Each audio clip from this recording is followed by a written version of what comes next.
जय जगन्नाथ सांग मैंने मु आपणमानकर दिव्य आपण एक स्कॉलरशिप अपडेट नहीं आसी सांग मैंने आपण मैंने जानी जे बर्तमान नेशनल स्कॉलरशिप पोर्टाल रे आपण मानकर एप्लाई चली एवं यही एप्लाई प्रक्रियाटी आपण स्टार्ट हो गला। तो जो मैंने भी यार इलिजिबिलिटी क्राइटेरिया भितर आसवे तो से समस्ते एप्लाई करूँ समस्ते आपण मानकर 10 ରୁ 12,000 टंका लेखाएं पाइबे। तो आज भिडियो यही एनएसपी छात्रवृत्ति कौन एवं यार इलिजिबिलिटी कौन कौ मैंने एप्लाई करेंगे केते टंका पाइबे एवं आप कौ वर्ग में एप्लाई करेंगे डिटेल्स आसतु ये वीडियो माध्यम जाना। जदि चैनल को प्रथम थर पर विजिट करते चैनल को सब्सक्राइब करेंगे एमती नुआ नुआ इनफॉर्मेटिव वीडियो चैनल माध्यम पाइपर। तो ये आसतु जाना एनएसपी हूँ एक प्रकार छात्रवृत्ति जोटा कि छात्र छात्री मानू आर्थिक प्रोत्साहन दि जाए हायर स्टडी पाई। तो आपण मैंने जानी तो यही एनएसपी स्कॉलरशिप आपण मानकर दुईटी कैटेगोरी दि जाए गोटे है प्री मैट्रिक आ गोटे है पोस्ट मैट्रिक। तो प्री मैट्रिक कहले आपण मैंने नवम दशम आपण मैंने एप्लाई करेंगे एवं पोस्ट मैट्रिक आपणकर +2 ठारू आपणकर बीएड एमएड पर्यंत पीएचडी पर्यंत आपण मैंने रेगुलर कोर्स करते आपण मैंने एप्लाई करेंगे। देखो आपण मान मन में अनेक डाउट थी जे जो मैंने नर्सिंग कर आईटीआई कर डिप्लोमा कर तो से कौन ये 10 क्लास पर पोस्ट मैट्रिक रो जो एनएसपी स्कॉलरशिप पाइबापी इलिजिबल। आज्ञा हाँ समस्ते इलिजिबल जदि आप किसी एमती इलिजिबिलिटी क्राइटेरिया भितर आसुँच तो आपण मैंने एप्लाई करेंगे। जमीक रही वार्षिक इनकम 2.5 लाख रु कम होता आवश्यक पूर्व एकाडेमिक ईयर आपण मैंने 50% रु अधिक मार्क रखि आवश्यक। तो एमती किसी इलिजिबिलिटी क्राइटेरिया अच्छी तो आपण मैंने जदि फुलफिल करते तो आपण मैंने समस्त एप्लाई करेंगे। तो देखंतु प्री मैट्रिक रो जो एनएसपी स्कॉलरशिपटा थिला सेटा हमरो अगस्ट मास शेष तारीख सुधा एप्लाई सरी जाइए। तो बर्तमान आपंकर पोस्ट मैट्रिक रो एप्लाई चली तो +2 रु जो मैंने +3 पीजी बीएड एमएड इत्यादि करुँच तो से पोस्ट मैट्रिक रो बर्तमान आवेदन चली। तो समस्ते निज निज इलिजिबिलिटी अनुसार एप्लाई करनियंतु एवं समस्त मन में गोटे डाउट थी जे आपण मैंने नेशनल स्कॉलरशिप पकई तो स्टेट स्कॉलरशिप पकई पारे कि आज्ञा हाँ समस्ते ही एप्लाई करेंगे। नेशनल स्कॉलरशिप पाइले स्टेट स्कॉलरशिप आपण मैंने पाइपर। सांग मैंने आपण मैंने जानती जे पूर्वर आम राज्यर जो नवीन सरकार थे से नुआबू नाम एक छात्रवृत्ति प्रदान करुले तो वार्षिक 9,000 लेखाएं प्रदान करुले। तो बर्तमान मोहन सरकार से नुआबू स्कॉलरशिप को बंद कर देती एवं अन्य एक स्कॉलरशिप खूब शीघ्र आने जाऊँच जहाँकि स्टेट स्कॉलरशिप आरंभ हो नहीं। तो आसिले आपण मानक अपडेट देदेबा। तो यही एनएसपी स्कॉलरशिप विषय में आपण मैंने जदि सविशेष तथ्य पाइबा चाहूँ ताहले 4 डॉट उपर आपण मैंने जो क्लिक करेंगे ये क्लिक करेंगे। तो क्लिक कलापर आपण मैंने ये प्रथम आपन को apply for one time registration ये करने को पड़ो। तो जो मैंने प्रथम थर पर आपने एप्लाई करेंगे तो आपन को apply for one time registration अर्थात ओटीआर करने को पड़ो। तो ओटीआर टी आप पूर्व वर्ष मानक निज मोबाइल रे करी होउतला। तो बर्तमान सरकार गाइडलाइन अनुसार तो आपन को यहाँ जनसेवा केन्द्र को जीवाई ही पड़ो कारण ए बहुत सारा प्रॉब्लम रही जमीक फेस ऑथेंटिकेशन एवं बायोमेट्रिक व्यवस्था रही। तेणु यहाँ निज मोबाइल रे एप्लाई करने संभव होना। तेणु आपण मैंने ओटीआर ठू एप्लाई पर्यंत आपण जनसेवा केन्द्र में कले उचित हम कारण सरकार तो व्यवस्था कर आपण मैंने निज मोबाइल रे एप्लाई करेंगे ना। तापर आपण एटारे जो एप्लाई फॉर स्कॉलरशिप अच्छे आपण मैंने एठारे क्लिक करेंगे ओटीआर पर। तो एप्लाई जो मैंने करेंगे तो यहाँ ही क्लिक करेंगे। तो आपड़ जदि यही एनएसपी स्कीम विषय में सविशेष जानापी चाहते scheme of scheme on NSP रे जिबे एटारे क्लिक करेंगे।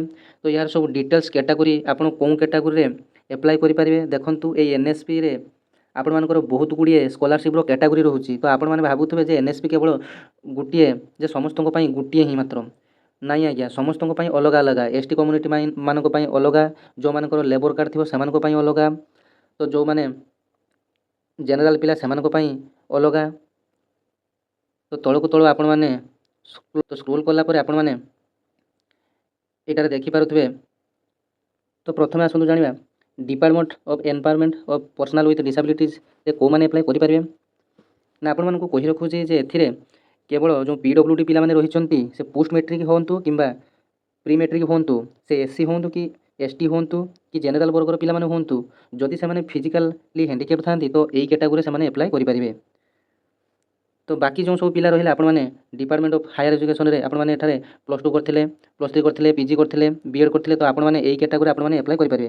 तापर आपण माने ए मिनिस्ट्री ऑफ ट्राइबल अफेयर रे को माने अप्लाई करि परिबे आसंतु एठारे आपण माने क्लिक करी डिटेल सब जानि परिबे जे को माने अप्लाई करि परिबे जे formally top class education for schedule tribe student तो आपण माने केवल एसटी माने एथिरे अप्लाई करि पारे आपण माने एठी देखंतु national fellowship and scholarship for higher education of ST student तो सारा देशर जेते सब भी एसटी स्टूडेंट अछंती तो यही स्कॉलरशिप माध्यम आपण माने अप्लाई एठारे ही करि परिबे। तो जହାର लास्ट डेट आपण मानकर तो ये पोस्ट मैट्रिक रो लास्ट डेट आपण मानकर अक्टोबर 31 पर्यंत रही तो जो माने भी अप्लाई करि नाहंती तो समस्त अप्लाई करि दियंतु। तो तापर आसंतु देखिबा मिनिस्ट्री ऑफ ट्राइबल अफेयर्स पर आपण मानकर आसिला मिनिस्ट्री ऑफ माइनॉरिटी तो ये मिनिस्ट्री ऑफ माइनॉरिटी रे आपण मानकर जेते भी सब हिंदू व्यतीत जो सब माइनॉरिटीज कम्युनिटीज अछंती हिंदू क्रिश्चियन जैन तो एमाने समस्ते मध्य ए स्कॉलरशिप माध्यम रे समस्ते अप्लाई करि परिबे। तो तापर आसिला department of education and literacy तो एथिरे नवम एवं दशम पिला अप्लाई करि परिबे जोंटा कि आपण मानकर पोस्ट मैट्रिक स्कॉलरशिप। तापर आपण आसिला मिनिस्ट्री ऑफ होम अफेयर्स तो एथिरे को माने अप्लाई करि परिबे आसंतु देखिदबा। तो एथिरे आपण मानकर central armed police force and Assam rifles रे जो माने कार्यरत थिबे सेमानकर पिला माने एथिरे अप्लाई करि परिबे। तो जेते सब आईटीआई डिप्लोमा पिला ए all India council for technical education रे आपण माने अप्लाई करि परिबे एवं यूजीसी रे आपण माने पीजी ठार आरंभ करी समस्त रे आपण माने अप्लाई करि परिबे। तो तापर आपण मानकर जो माने लॉ करूचंती तो ए social justice and empowerment scholarship रे आपण माने अप्लाई करि परिबे। तापर आपण मानकर जो मानकर लेबर कार्ड धारी अटंती तो सेमाने एही लेबर एंड एम्पावरमेंट रे आपण माने एही स्कॉलरशिप रे आपण माने अप्लाई करि परिबे। तो जो माने ओबीसी कैटेगरी बिलोंग्स करूचंती तो सेमाने department of social justice and empowerment class रे आपण माने अप्लाई करि परिबे। तो देखंतु समस्त मन रे गोटे डाउट थिबो जदि आपण +2 सेकेंड ईयर होइथिबे एवं +2 फर्स्ट ईयर रे अप्लाई करि नथिबे ताहाले आपण माने अप्लाई करि परिबे कि एवं जदि आपण +3 सेकेंड ईयर होइथिबे एवं +3 फर्स्ट ईयर रे अप्लाई करि नथिबे ताहाले आपण माने अप्लाई करि परिबे कि आज्ञा हां आपण माने अप्लाई करि परिबे आपण माने नुवा ओटीआर करि आपण माने अप्लाई करि परिबे। तो एथि पई आपण मानकु पूर्व वर्ष रो एकेडमिक ईयर रो सर्टिफिकेट आवश्यक एवं आपण जो कॉलेज रे पढुथुबे से कॉलेज रो आई कार्ड थिबा आवश्यक। तो बर्तमान आसंतु किछि क्राइटेरिया जानिबा जे आपण मानकर जदि घरर वार्षिक इनकम 2.5 लाख रु कम अछि ताहाले आपण माने अप्लाई करि परिबे एवं आपण माने जदि प्रीवियस एकेडमिक ईयर रे 50% रखी पास करूचंती ताहाले आपण माने अप्लाई करि परिबे। आपनकर गोटे वैलिड कास्ट सर्टिफिकेट थिबा मध्ये आवश्यक। तो जो माने रिजर्वेशन कैटेगरी आपण माने अप्लाई करिवे एससी एसटी ओबीसी तो सेमान को पई कास्ट सर्टिफिकेट आवश्यक। तापर आपण मानकर एक वैलिड मोबाइल नंबर मध्ये आवश्यक। तापर आपण मानकर कॉलेज रो आई कार्ड टी आवश्यक। ए जो इनकम सर्टिफिकेट टी आपन को कहिली इनकम सर्टिफिकेट टी आपन को बापांकर इनकम सर्टिफिकेट टी आवश्यक एवं आपनकर बैंक पास बही रो जेरक्स मध्ये आपनकर आवश्यक जोंटा कि आधार कार्ड सहित संपूर्ण लिंक होइथिबो अर्थात डीबीटी मैपिंग होइथिबो। तो जो माने आंध्र रु बीएड करूचंती तो सेमाने अप्लाई करि परिबे नाही। जो माने रेगुलर बीएड करूचंती रेगुलर पीजी करूचंती तो रेगुलर कोर्स करूचंती सेमाने अप्लाई करि परिबे।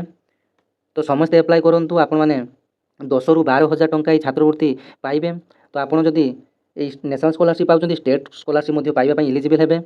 तो आपण एटा मन रे समस्तଙ୍କର डाउट जे आमे नेशनल रु पाउछ माने स्टेट स्कॉलरशिप किछि पाइबा नाही। तो एही भावना आपण माने दूरे दियंतु आपण माने एलिजिबिलिटी क्राइटेरिया रे आसुथिले आपण माने पाइ परिबे। तो आपण माने जानिचंती जे सीएम किसान रे आपण माने जो माने पाउचंती कोन पीएम किसान रे पाइबेनी सेही भली आपण माने सीएम किसान भी लाभ पाउचंती पीएम किसान मध्ये लाभ पाउचंती सेमिति नेशनल स्कॉलरशिप रु आपण माने लाभ पाइबे एवं स्टेट स्कॉलरशिप रु आपण माने लाभ पाइबे। तो वर्तमान स्टेट स्कॉलरशिप आसी नाही तो नुआ छात्रवृत्ति सरकार बंद कर दिचंती। तो नुआ एक छात्रवृत्ति आनिबा को जाउचंती तो जार अप्लाई डेट बहुत जल्दी स्टार्ट हो। तो आपण माने चैनल सहित एमिति जुड़ी रहंतु आपनको एमिति हेल्पफुल एवं इनफॉर्मेटिव वीडियो चैनल माध्यम रे आपण मानको अपडेट देबी। तो शेष रे पुणी थोर आपण मानको कहि रखुची जे प्री मैट्रिक रो अप्लाई डेट सरी जायछि वर्तमान पोस्ट मैट्रिक रो अप्लाई टी चालू रहिछि अक्टोबर मास लास्ट पर्यंत। तो जो माने भी +2 आरंभ करी +3 पीजी बीएड इत्यादि करूचंती तो सेमाने समस्त अप्लाई करंतु। जदि आपण माने 50% रु अधिक मार्क पूर्व एकेडमिक ईयर रे रखिचंती तो समस्त अप्लाई करंतु आपण माने एति पई एलिजिबल हेबे एवं जो मानकर विषय तो लेबर कार्ड अछि सेमान को पई अधिक प्रोत्साहन राशि व्यवस्था रहिछि। तो एमिति नुआ नुआ इनफॉर्मेटिव वीडियो देखिया पई चैनल टी को सब्सक्राइब करिवे। शेष रे पुणी थोर अनुरोध जय जगन्नाथ धन्यवाद। जदि आपण मानकर किछि आउ डाउट थिबो तो आपण माने मते कमेंट करिवे मु आपण मानकु रिप्लाई देबी। धन्यवाद।